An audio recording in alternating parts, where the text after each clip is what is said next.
I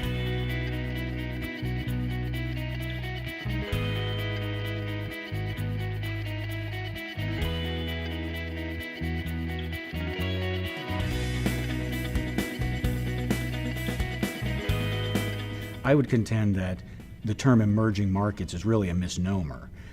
I don't believe that Shanghai, for instance, is emerging from anything. I mean, Shanghai is a metropolitan just like New York or London.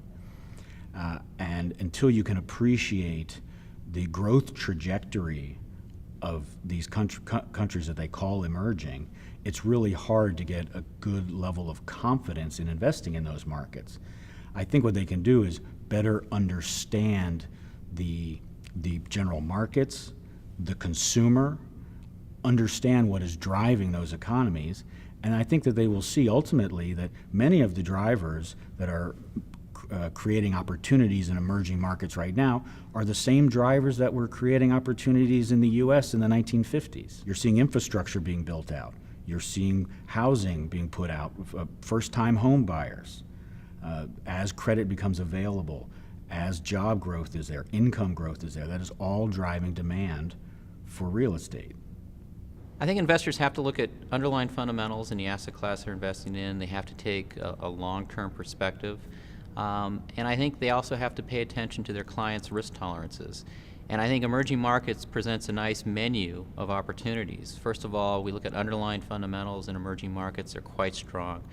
And it provides a very nice foundation for all emerging market asset classes, whether it's equities, local market fixed income, or external market fixed income. Within that opportunity set, clearly equities over time will provide very high returns, but with more volatility. And then I think the more defensive, conservative part of emerging market fixed income will continue to be the dollar-denominated part of the asset class.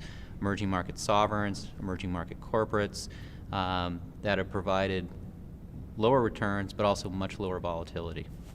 Well, I think an advisor looking at the emerging markets today, I assume is going to be looking at a fund manager who is investing in these markets and should be real comfortable that the fund manager has experience, has been through a couple of cycles, and really understands the risks, and is not really buying just the big picture story, but has gotten beyond that point to find really good value and really solid companies, because they do exist in all these markets, and we really like the valuations that we see today, because we know for sure these countries' growth rates are faster than anything we can see in the developed world.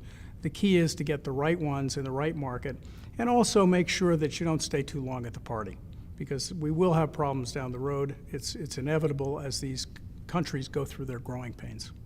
When a portfolio manager is visiting a country or meeting with a company, I think it's clear that they should try to avoid being sold the pitch by brokers or other people that are involved, or the company themselves. They should do a lot of due diligence on their own, not just take company field trips that are sponsored by the company or the sell side. Don't just see the best properties, the most obvious ones, but take the subway around, go see all the properties or competing properties that might be better than the ones that the companies own, to try and get a true feeling for the area, the submarket, and the competitive landscape. We see a very bright future for emerging markets. These are countries which are growing at 2 to 3 times the rate of economic growth in the developed economies, and with superior credit fundamentals, lower budget deficits, lower debt to GDP ratios, high reserves, balance of payments that are very strong. It's really the polar opposite of the direction that we're seeing in many developed economies. So we view emerging markets as really the wave of the future.